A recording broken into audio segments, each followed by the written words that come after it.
হচ্ছে পঞ্চায়েত সমিতির সভাপতি, জেলা পরিষদ মেম্বার, আমাদের শাখা সংগঠন, তারপর আমাদের কর্মাধ্যক্ষ দু একজন আছেন এবং অঞ্চল সভাপতি, ব্লক সভাপতি, শাখা সংগঠন তো বললাম, সবাই মিলে আমরা বসেছিলাম।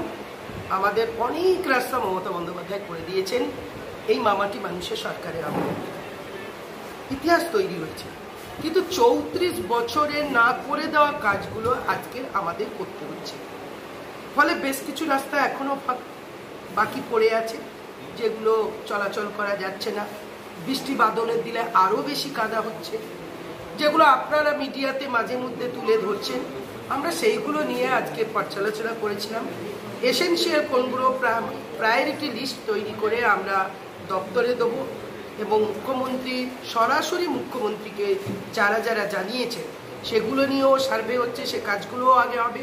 এবং আমরা আজকে সেই লিস্টটা নিয়ে ব্রিজ এবং রাস্তার আশু প্রয়োজন যেগুলো, বারবার বলছি, আশু প্রয়োজন যেগুলো, সেই রাস্তাগুলোর উপর ট্রেস করে আমরা লিস্ট বানিয়ে দপ্তর এবং মুখ্যমন্ত্রীর কাছে পৌঁছে দেব, যাতে আমাদের রাস্তাগুলো হয়ে যায়। সেই নিয়ে আমাদের আজকে আলোচনা। কেশপুরে কতগুলো রাস্তা এই মুহূর্তে আপনাদের কাছে লিস্ট এসেছে যে এতগুলো রাস্তা এখন পর্যন্ত দরকার? এখনো পর্যন্ত হয়েছে তো প্রচুর, সে লিস্ট চাইলে পাবেন অনেক, আবার প্রপোজালও আছে অনেক। সেই প্রপোজালে ইমিডিয়েট আমরা 5টা করে রাস্তা, প্রত্যেকটা জিপি থেকে 5টা করে না, 5টা করে রাস্তা আমরা চেয়েছি ইমিডিয়েট, যেগুলো খুব খারাপ।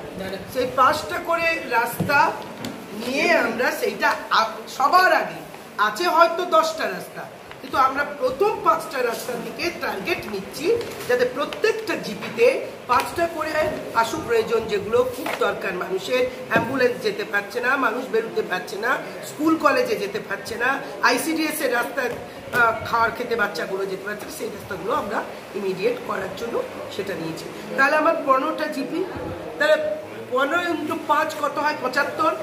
তাহলে ইমিডিয়েট আমরা প্রায় 75টা রাস্তাকে টার্গেট করেছি যাতে করার জন্য। এবং তাছাড়াও সরাসরি মুখ্যমন্ত্রীতে যারা যারা করেছেন অভিযোগ, সেই রাস্তাগুলো এরকম ধরে এরকম আরও 5টা করে, তারপরে 75 ধরে নিন, প্রায় 150টা রাস্তা আমরা 26-এর আগে অন্তত করার চেষ্টায় আছি।